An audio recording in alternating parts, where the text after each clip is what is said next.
Okay, I'm showing that it's 4 o'clock, so we're going to call this meeting of the Economic Improvement Corporation to order.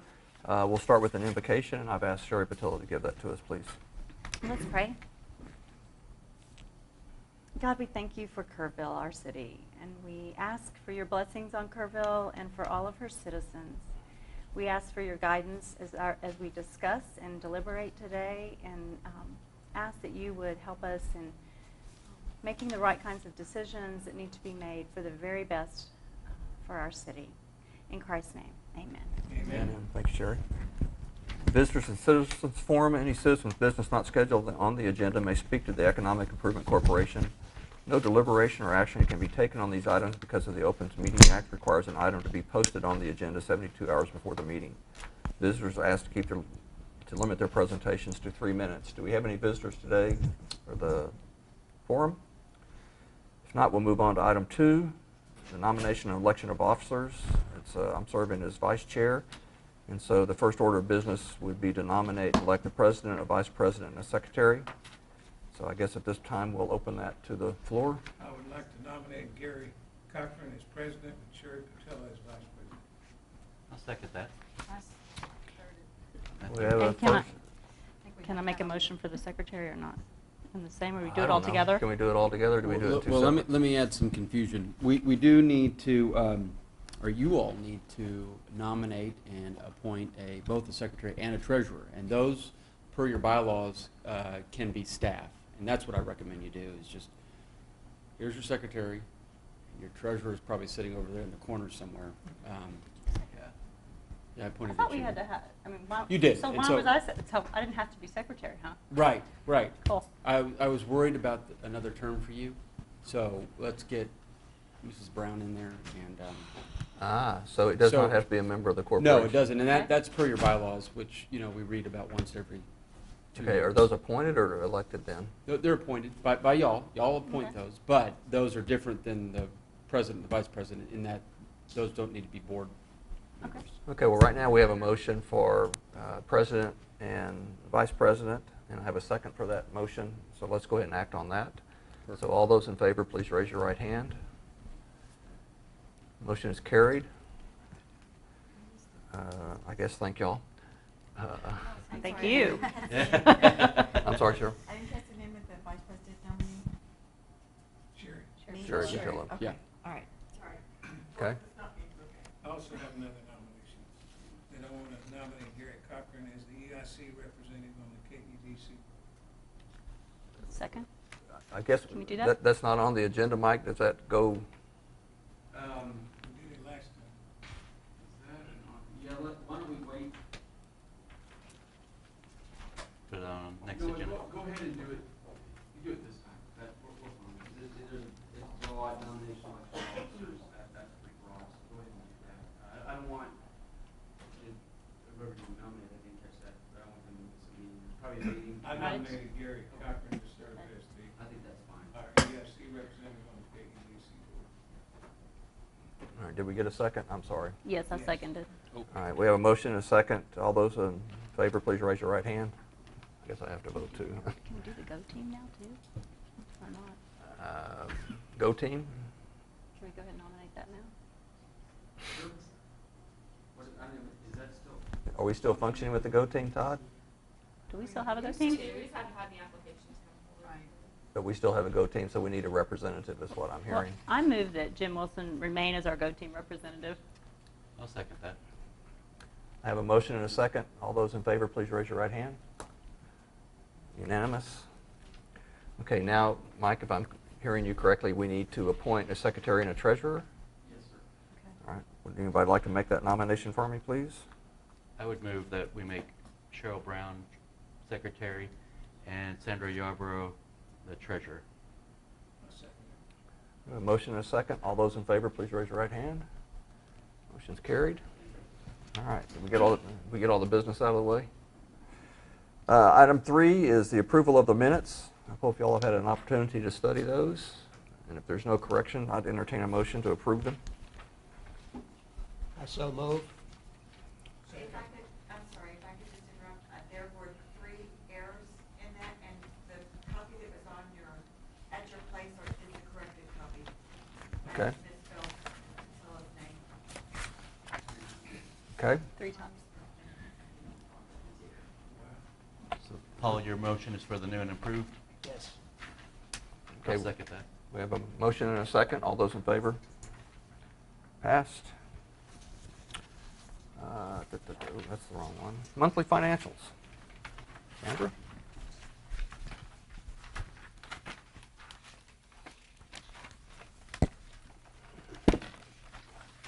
Good afternoon. This is your financials ending May 31st, 2016. In the operating fund, your beginning cash was $3,901,693.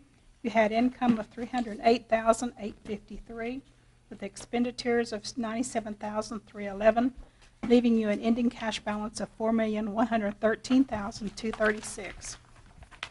On the following page is the detail, which shows your annual budget, current period expenses, year-to-date expense, and your remaining budget balances for your operating fund. The following page is your sales tax analysis for year-to-date. At this point, 2016 compared to 2015, you're at 2.88% over last year, and at on your budget, you're 1.6 on your actual to budget. The following page is your capital projects fund. Your opening cash is $1,155,812.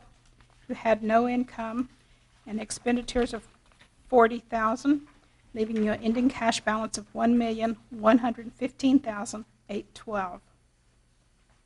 The following page is your project status of your capital projects fund.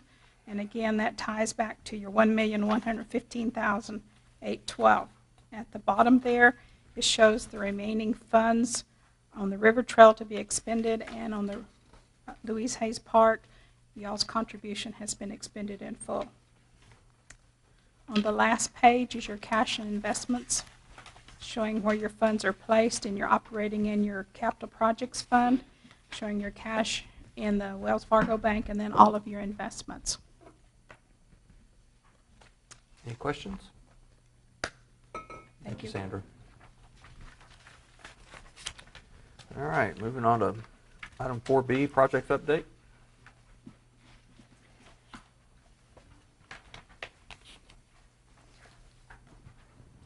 It's just me. Sorry about that. Brian has concluded a lot of his work to report back to you on. So,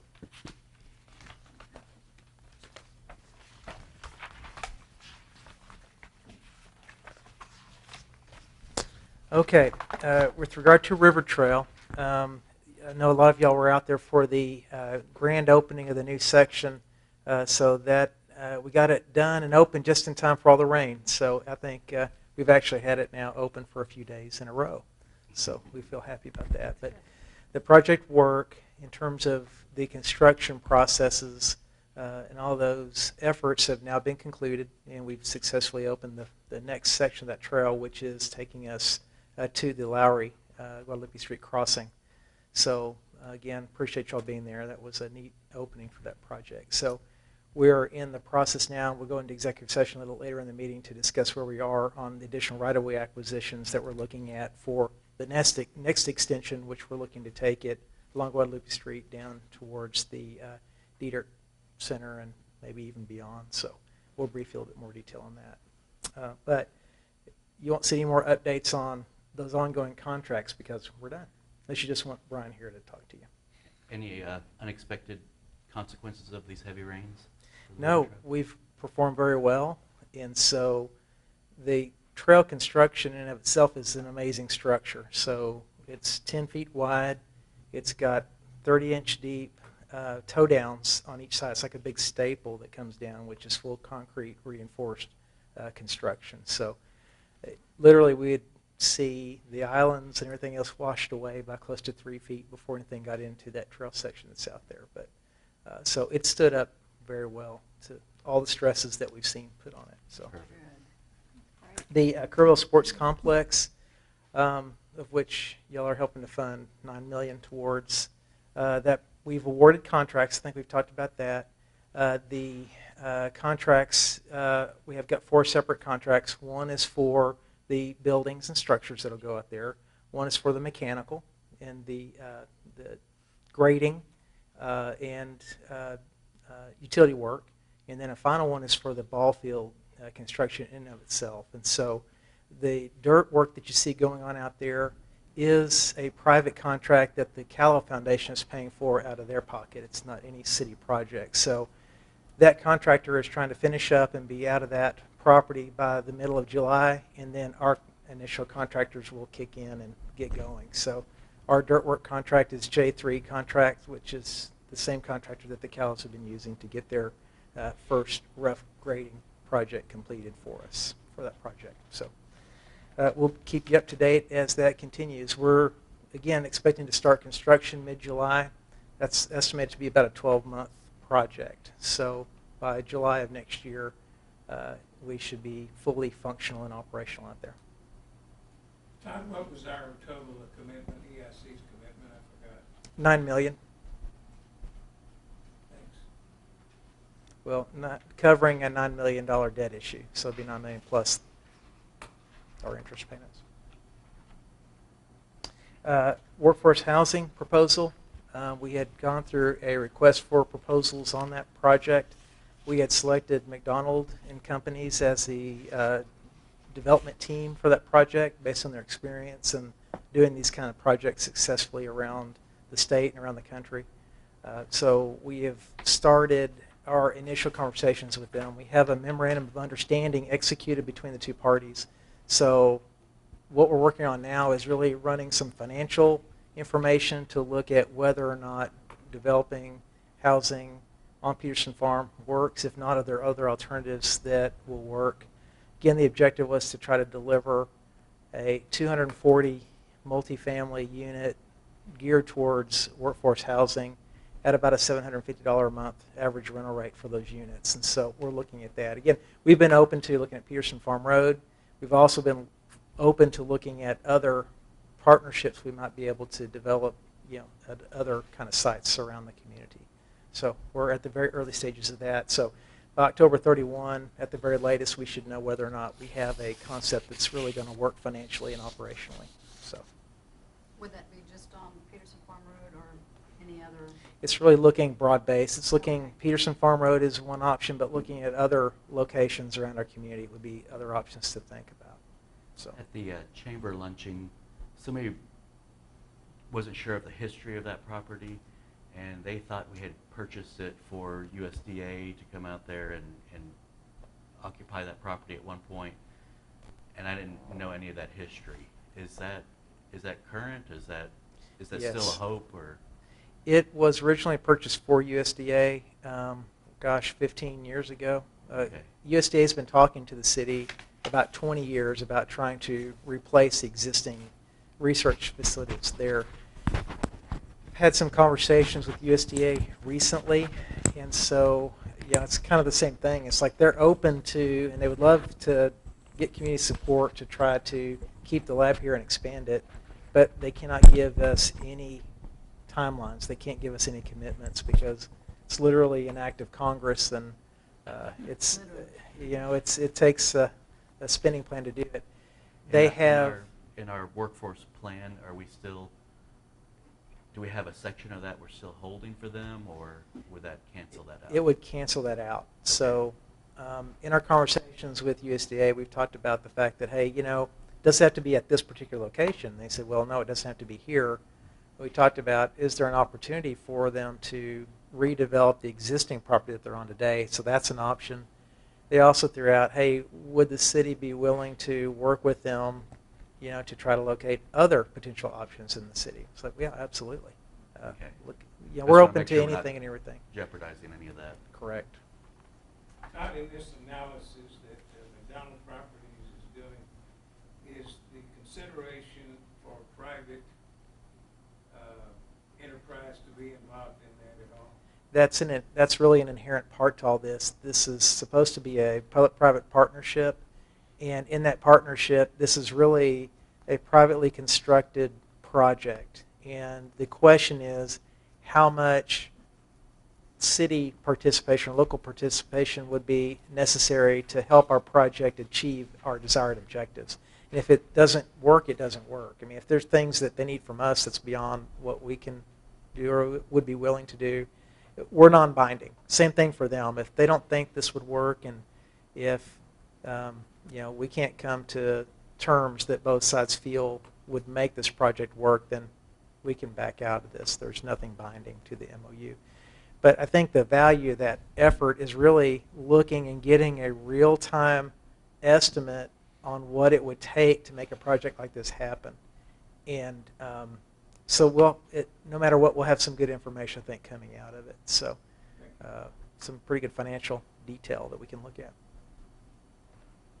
And then finally, the Aquatic Center is a project that is starting to take some more staff priority. We have that funded for this year as a project amount. That $100,000 was to help fund a study to look at our aquatic center. But even more than that, it's really to analyze what our community needs are. What type of facility, what is the market that's out here, what are the trends in these facilities. Our facility is a swimming pool, which was, state of the art, back 40, 50 years ago. When I was a kid. Pools and aquatic centers have evolved a bit since we built this particular facility, and so if you want to maximize your cash flow and your traffic at the facility, then there's other things that we have to consider.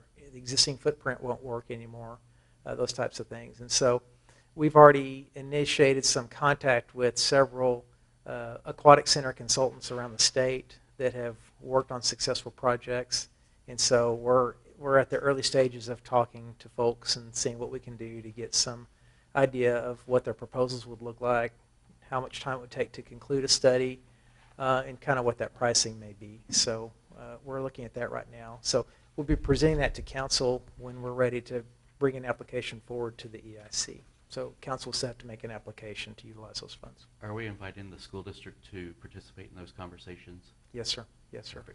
And some of the early conversations that I had with the superintendent was looking at what their needs are. And there's really kind of twofold that we talked about there. One is having a district-wide kind of swim lesson program.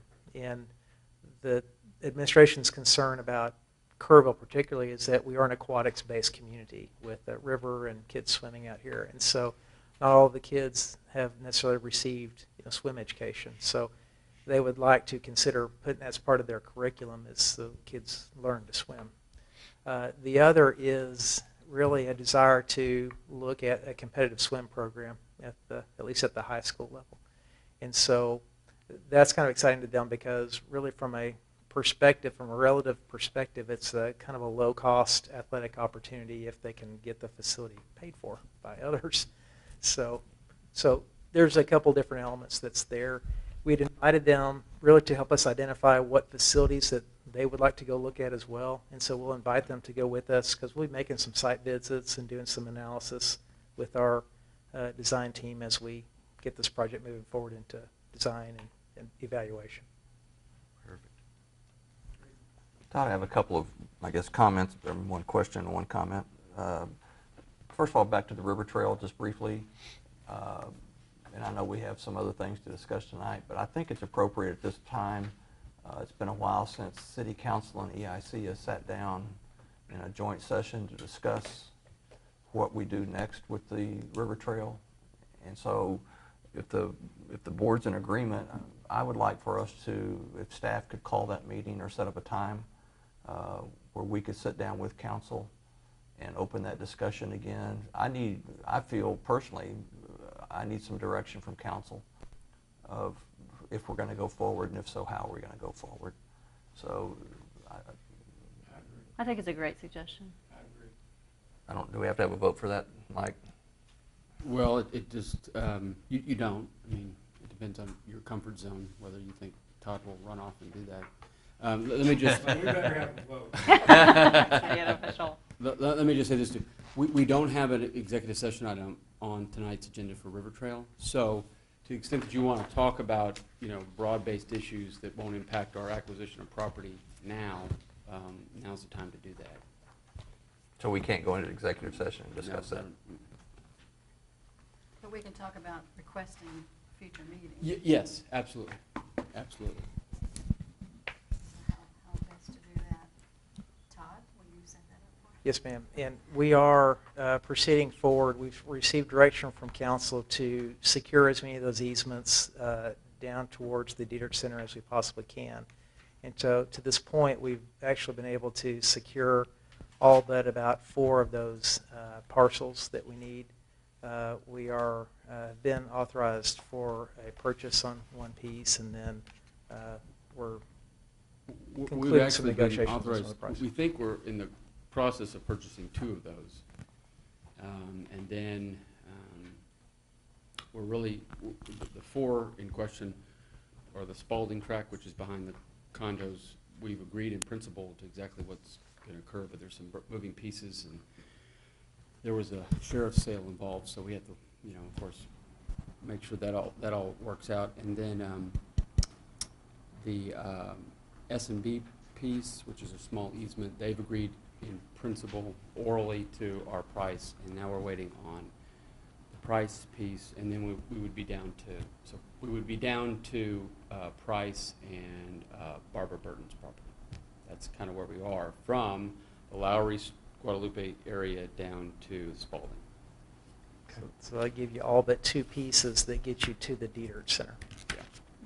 Okay. So one last piece that we need to do is negotiate with the Dietrich Center for a trailhead and an extension of the trail up to Guadalupe Street. And we have about $1.2 million remaining in project funds right now to apply to acquisition and to the next phase of construction, which should be adequate. Should be. Okay.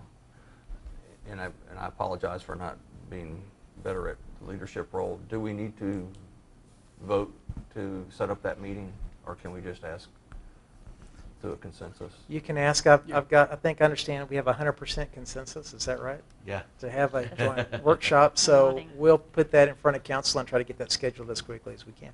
Thank you very much. The other question I've got, Todd, is more of a general broad-based question based upon like this aquatic center.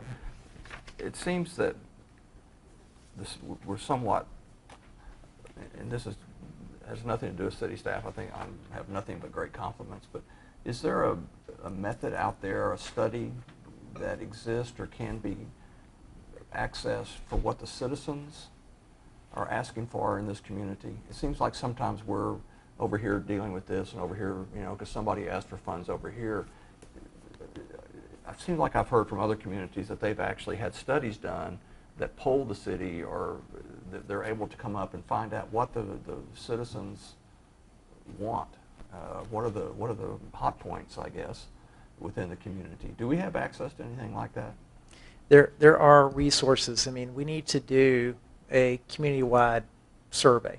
And so it needs to be a scientifically significant survey. And so there are ways to get that accomplished and get that done. I've looked into resources to make that happen, and it's really fairly cost-effective to do. You've got, through ICMA, there's a research council that's a nonprofit arm from the International City Managers Association. And they can do a study or a survey of our community for about between $13,000 and $15,000, depending on what all we ask them to do in that analysis. And so that's a mail-out survey. Plus, it'll be geared towards giving us an accuracy within plus or minus 5%. So it would be a very strong survey that we can do. And on top of that, we need to really update that every 3 to 5 years.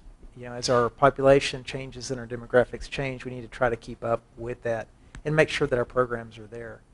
And then the next step, another thing in that process really needs to be looking at some sort of citizen-driven process to get input from the citizens back to council and EIC, so y'all can hear directly from our citizens what they're thinking and what they want. But I think it has to start really with that survey, because that gives any citizen committee or group a firm basis to really start from. Hey, this is what our citizens are saying. We know we've got a good data set that helps us move on from there.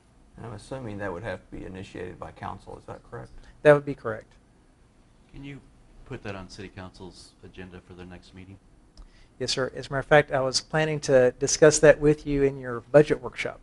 Perfect. Todd, can you repeat the amount of the ICMA, your guess on what the cost of that survey was? Pricing is going to be between $13,000 to $15,000 to do that. Okay. So, back Thank- to the aquatic center. Who brought that idea forward? Staff was it brought that. citizens, or Yeah, were- staff brought that forward as a need because that facility is really at its end of its useful life. And so there's structural issues, there's mechanical issues that we need to look at. And before we spent an estimated $500,000 to repair the mechanics out there, we really need to evaluate that facility to decide, is that really what is adequate to serve the community? And so with that, that's what we said the first step really needs to bring in somebody to evaluate us and look at what type of facility would be appropriate to our so community. Does this company get input from the citizens? They as would. to that? They wouldn't. That would be something we would need to do on our side. So typically, you would develop the analysis, look at what type of facility that you need, and then council then could go through a process to try to solicit input on that. Typically, you put it out there, solicit comments. We could workshop it. Those types of things are things that we could do to try to get some information. So are we talking about a facility that Northside, similar to Northside Independent School District in San Antonio did, that recently hosted one of the preliminary trials for the Olympics? Is that the type of facility you're talking about, or is it just a swimming pool? I think it can't be just a swimming pool because that's not really going to drive people. It's not going to really meet, I think, the expectations of what our community wants. And so, we have to have a facility that, we've got triathletes that may want to have a year-round type of facility. We've got folks that lane swim and lap swim out there, every day, or multiple times a week, just for health issues. We've got recreational needs that are out there. And so we really need to look at all those needs that are out there. And then what is the demographic trend for our community, and what types of things do we expect will be wanted from our facility in the next 20, 30 years. And then from there, we develop that concept and plan, and then it's up to council to decide what type of public input that they want to get or receive. This also is a project that would be taken to the Parks and Recreation Commission for review and recommendation to the City Council also. So it really kind of, there's various bits and pieces that need to come together to really kind of decide what we need, and then from there, what can we afford to do? Because I guarantee you the price tag to get every need addressed is going to probably far outstrip what we could expect through cash flow and other cost parameters that we'll probably need to establish on this. At this stage, you're not considering water slides and things of that sort. You're looking at swim facilities. I think we have to consider slides. I think we have to consider an aquatic facility that meets those kinds of recreational demands as well as that. And so, and Shepard, you're right. That was one thing that this facility has, which is really not common in our region anymore, and that is a dive well. And so the ability to be able to have that facility, that facility can host really significant diving types of events, and you just don't find those anywhere. I know our son likes to dive a little bit and do programming. We were driving into the south side of San Antonio to do it. The dive camp that he used to dive at in Austin is now a subdivision. So that facility was plowed under last year. So the regional types of resources for these facilities is really disappearing. And Kenneth, for the last 2 years, I've heard various parks and recreation directors say, we're going to have to look at that pool, we're going to have to address that pool one day. And so the staff is being proactive in anticipating what we're going to have to do. The pumps or filters, all those things are eventually going to break. And at that age, do we fix it, plow it down, or do we keep it as a resource and find out what we need to do? So I know that staff is doing a good job of being very proactive, anticipating problems down the road. So that's what motivated this whole, what do we do with it? conversation. Yeah, I just wanted to add a comment. I know this might or might not happen with this aquatic center and all, but just in thinking about Kerrville and what Kerrville's profile looks like, I think more and more we're seeing that a big portion of Kerrville's profile is that we're an active city, and this really complements that. Between the sports complex, between the golf courses and the tennis and the shooting center, the river trail, the triathlon events that you talk about, and the other runs and so forth. To me, it's a complementary thing. And I know it may or may not happen, but to me, it sort of completes, and maybe not fully completes, but it adds to the profile, the active profile of our city, for all ages of our city. Yeah, I'd say anecdotally, I don't know if y'all have been on Guadalupe Street since we've opened up that section. I've been out there quite a bit on my feet. But I see a lot more traffic along Guadalupe Street, pedestrian and bicycle traffic, I think, than I've ever seen out there. So, I think it's anecdotally it's having an effect, and I think it's seeing a pretty good amount of use. How many complaints have you gotten from those that live there that they're walking across my front yard, the sidewalk? Not a complaint. Not We haven't single. received any. Anybody get run over yet? Well, not that we can tell you about. No, nobody. There's been no pedestrian or bicycle vehicle impacts yet. Why, Kenneth? What did you have in mind? Oh, that was one of the concerns we had originally, that we put that out on the sidewalk and that there's danger coming, especially when it gets populated and crowded. And it was an option, but not the best option. Okay. Anything else for Todd? Just one thing about the survey, would it maybe have other things in it besides the aquatic center interest? It would be a broad-based survey of our community, and it's really an attitudinal kind of survey. How do you feel about the community? How do you feel about the level of services you're receiving? Do you feel like you're getting a return for your tax dollar? Those types of questions. And it's a standardized survey instrument to a point, and then there's an element to come and customize, and that's one of those cost factors we have to think about is, what are the additional specific questions that we want to ask. But the key thing on having a standardized form, it allows you to compare yourself to other communities across the country. And to this point, about 2,000 cities have actually been surveyed through the NRC. And so we can compare ourselves across the country. But the other thing, too, is that you can replicate it over time and it still remains viable. You can actually measure and see the change and the shift in your demographic or the perception of your community over time. And I would think that Jonas and Leah, that they would find that to be a helpful piece of information to have as well. I think Jonas offered to fund it, actually. I need to see his budget. Speaking of which, We're going to get to that request. you want one more revision real quick? I don't think funding would be an issue. So He told me if the Cavaliers won the NBA championship that he would fund the survey for us. Personally. Because he said there was no way they were really going to win. All right. Anybody else? Flag's still flying. Thank you, Todd. Okay, Todd? thanks. Item on the agenda is consideration possible action on the KEDC's development grant. Good evening. You see before you our funding request for this fiscal year. It requests $180,000 from this body. The city and the county have both funded $24,500 to this point, and we'll be taking that same request to K-Pub on Wednesday morning. We're very, very proud of the progress that KDC has made over the years and our relationship with you all.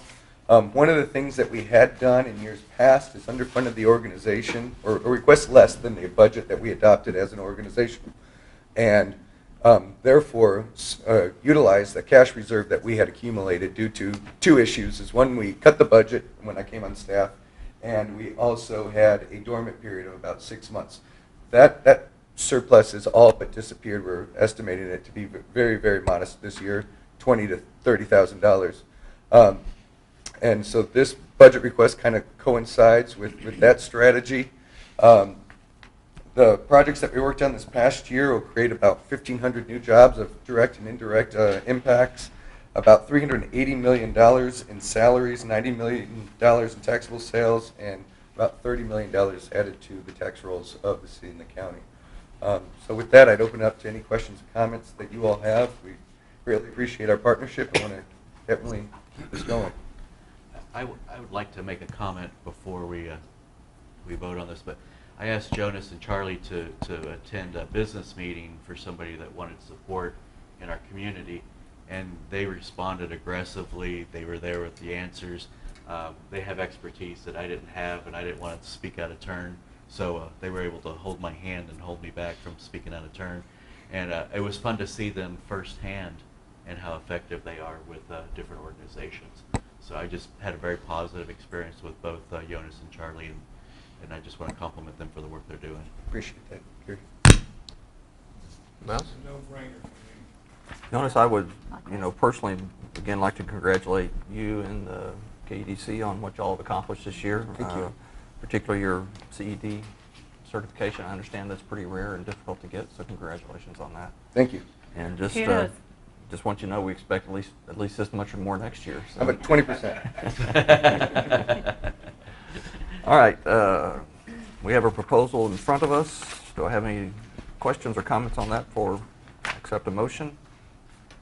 I make a motion that we approve the KEDC's funding request in the amount not to exceed $180,000. Second? I second. We have a motion and a second. All those in favor, raise your right hand. Well, can we have a discussion? Yes, we can. Discussion. I'm apologize. sorry, I misunderstood. I thought that the request is for 180. No, I put forth an amended version of our budget in front of you. Okay. I think it- Oh, I see. This aligns with the budget that you guys had adopted. Got it. Thank you. It was a I little didn't bit see of a it. typo. Okay. Carry on. Okay. Any other discussion? I like that you're acutely checking. You're paying attention. Yeah. Motion and a second. All those in favor, please raise your right hand. Unanimous. Thank you. Thank you all very much.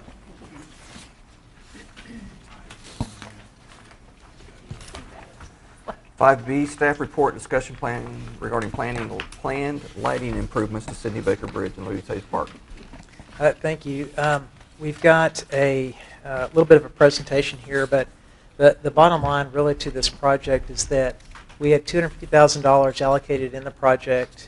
We had derived that estimate based on some estimates that we got from a lighting consultant a couple years back. And so we were ready. We talked to council about trying to move forward with design and then application to the EIC for the project. Well, I guess as happens from time to time, the scope of work actually resulted in a cost that was significantly more than the budget we have allocated at $300,000 to $350,000. This is kind of the concepts that we kind of talked about, where we've got different options of LED kind of lighting, and so with it, we either be projected onto the side of the bridge, would be projected underneath the bridge, or projected on the top of the bridge, shining down. And so we really kind of went to work looking at those kinds of concepts out here. The concept, that's just a little bit more of an example. We went to work with a company. This is the same company that did our plaza fountain. So here's a lighting concept they came up with.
And so, again, that was the fountain people that would do that project, as well as the project that they did the plaza, and so it would all kind of tie together. It's all programmable, it's all LED lit, all those types of things.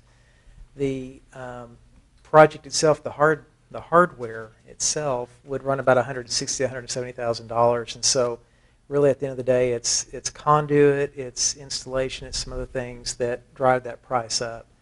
One key price element to this project really would be the method of installation.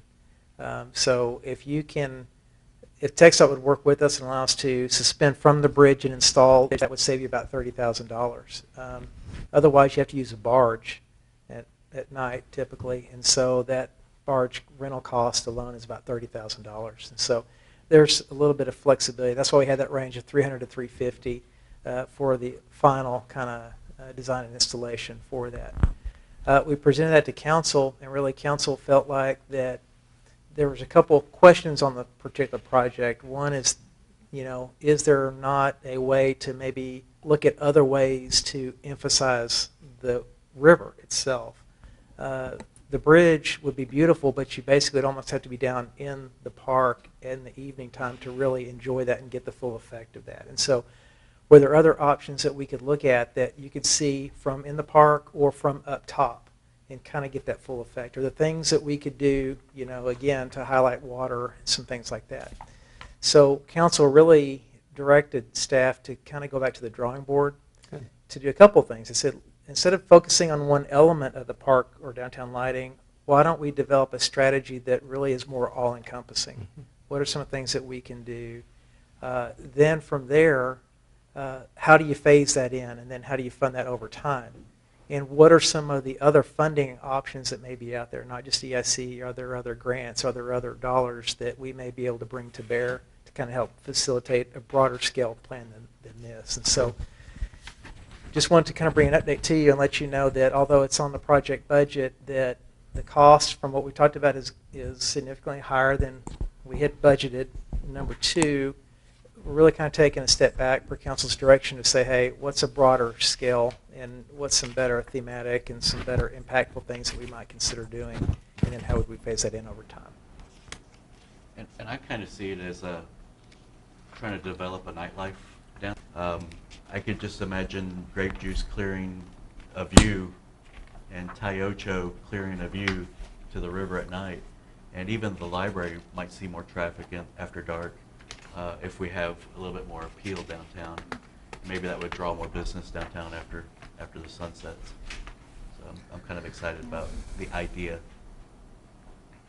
We have evening entertainment activities that occur there where we have bands that start like around 8, don't we, that are in the evening hours. I know 4th of July they usually have That's correct. gathering. Yeah. So probably 4 to 5 times a year there's something down there that's evening. That's even and in the driven. town, yeah. Right. Shakespeare in the Park. And I'm in agreement. It needs to be more than underneath the bridge. I mean, what time does the park close? Well, What time does the city close? Well, our plaza is open till 11 o'clock, so the fountain is lighted and it's working up till 11. So, summertime, you go down, past 9 or 10 o'clock, you'll see a handful of people down there typically. Yeah, but I like council's idea. Let's broaden that out. Make I it think more that's I agree. more Yeah. comprehensive. yeah. Gotcha. Okay. Thank you. So we'll come back to you for $18 million. Remember, Todd, most Well- everybody goes to bed at 9 o'clock in Kerrville. Everybody in the Wilson household. Not really, but Yeah. That's when they wake downtown up. is bare at 9 o'clock. Well, if this would help downtown, If this I would change agree. that a bit, yeah. I agree. that would be good. Next item.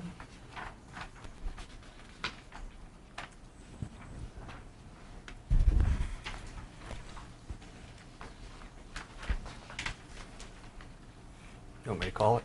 Yes, please. I thought I kind of did. Item 5C, update and direction to city staff regarding economic improvement budget for fiscal year 2017. Thank you. The budget that you've got included in your packet really reflects the direction that we had discussed in our last budget discussion. So there's no changes here other than what we had talked about.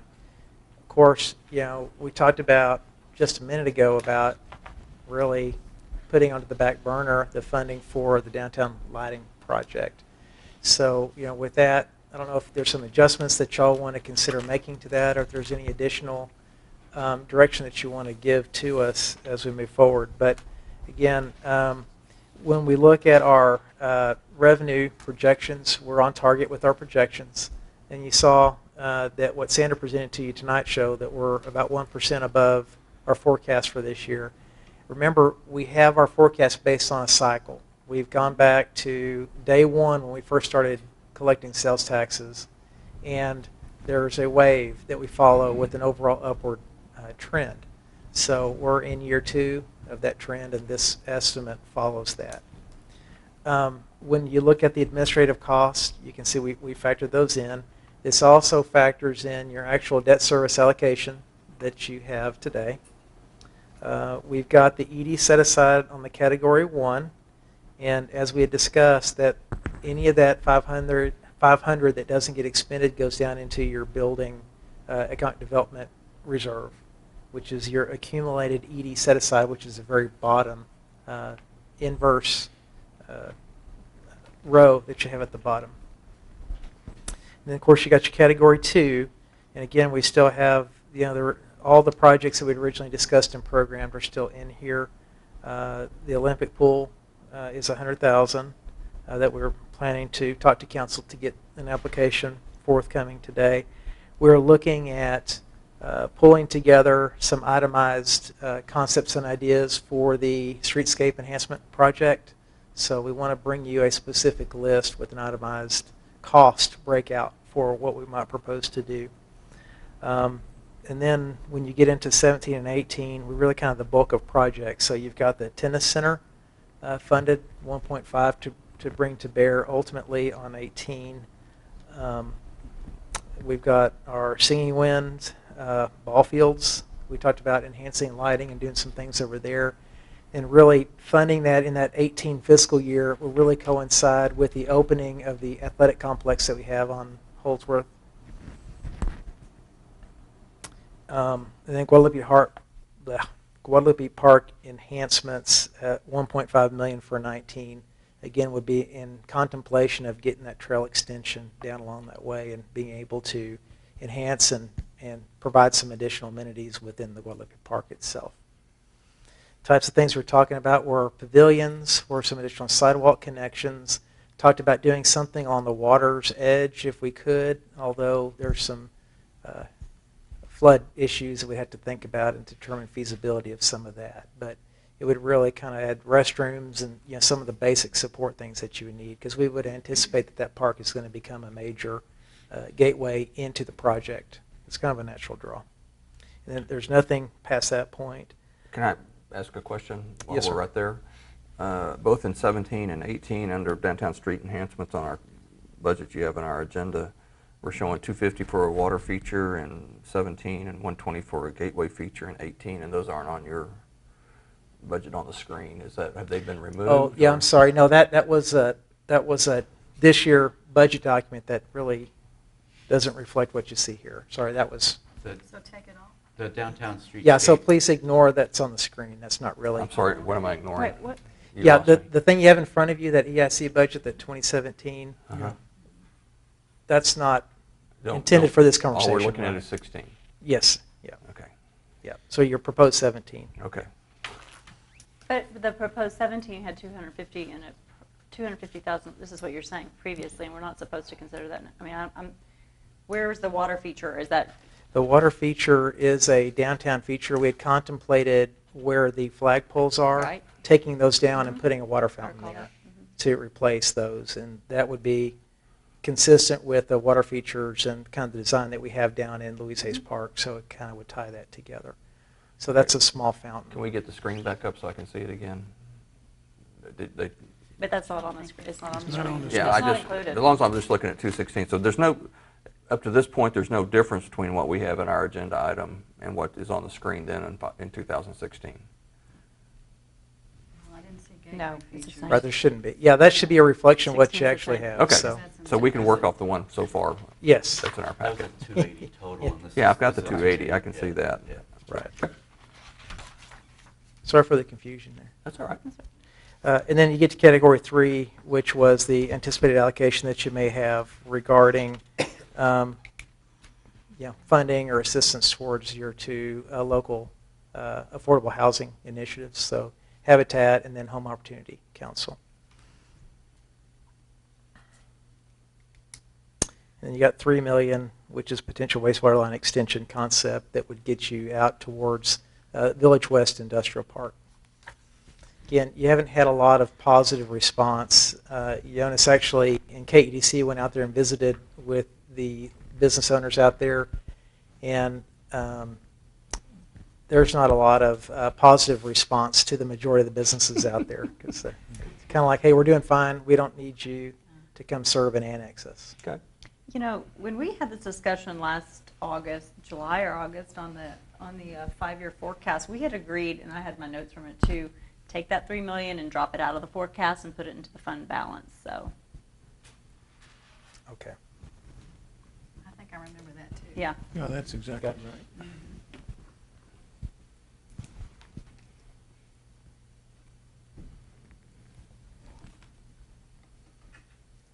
Todd, I know there's been some discussion here, and I can't remember exactly where it was left out, from the $500,000 on the I-10 Yeah, that's what I was. 783 study. Where does that stand?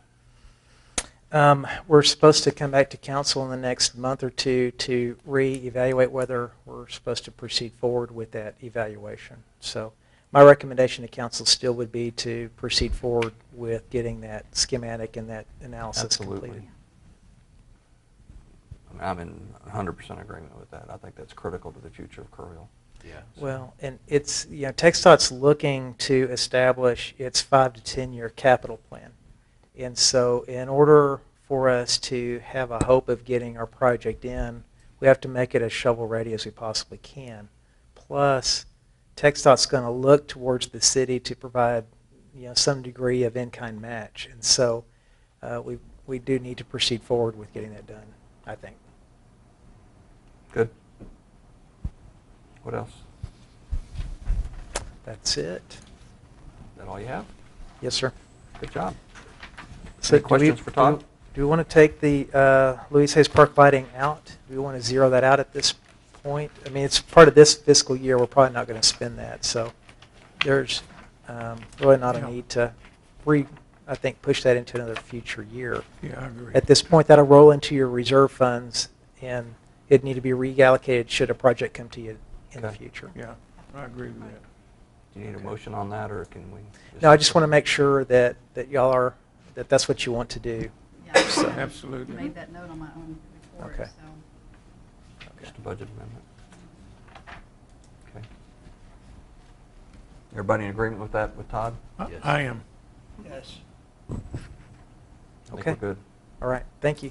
Thank Then you. we'll make that $3 million, we'll drop that out, and then I think it sounds like we're pretty good right now on these projects here, or at least this budget. So we'll be bringing this back to you at your next meeting, which will be your July meeting, for final action, and then we'll roll it into the City Council's budget document for them to review and approve by the end of September. All right, thank you. Thank you. One final question, Todd. This just crossed my mind. And I know in the current River Trail budget, we have about 1.2 Yes, plus sir. or minus. Mm-hmm. And you made the comment earlier, but I just want to make sure I understand that. In your opinion, that's an adequate amount to complete what we originally set out to? I think that'll get you to Diederich Center and tie you into Guadalupe Street. And then if you want to go, past Diederich Center to get to Guadalupe Park, that's an additional amount above and beyond this amount. And so, or what you have remaining. You do have 3 landowners that are between us and the park, between the Diederich Center and the park, that have not been willing to work with the city to secure that. So that'll be the next question with But regard to your best securing guess these. is the 1.2 is probably 1.2. adequate, not guaranteeing you, but at this point in time, you feel it's adequate to get us to do I will say Jonas guaranteed me that If that would Cleveland- more than cover it. Cleveland? He would pay for the rest out of pocket. Anything He else can do that- that out of his surplus. He can. He's a budget wizard, so there's no doubt about it. Now that the projections that we've run and looking at our pricing, looks like, The question, yes, that should obviously be the question adequate. stems, do we need to, in 2017, allow any additional funds I for think- potential? I think the additional funds that you're going to need would be to take it from the Diedert Center Okay. to Guadalupe Park. Those are the additional funds that you're going to need. And I would suspect you're going to need some in the neighborhood of about maybe 1.5 to make that last final push to get you there. Okay. Because engineering and land acquisition cost and those types of things will be things you're going to have to face. Always possibilities. Sure. Thank you. What Is there any? time- What time are you leaving for the Argentina-USA game? Leaving at noon tomorrow. Be back noon on Wednesday. We're going to go So see jealous. Messi whoop up on Brad Guzan. So We'll Oh, see. We hope. I hope not, but No, Yeah. we're swimming. Any other questions? If there's no other items for future agenda, any announcements? 4:55, we'll adjourn the meeting.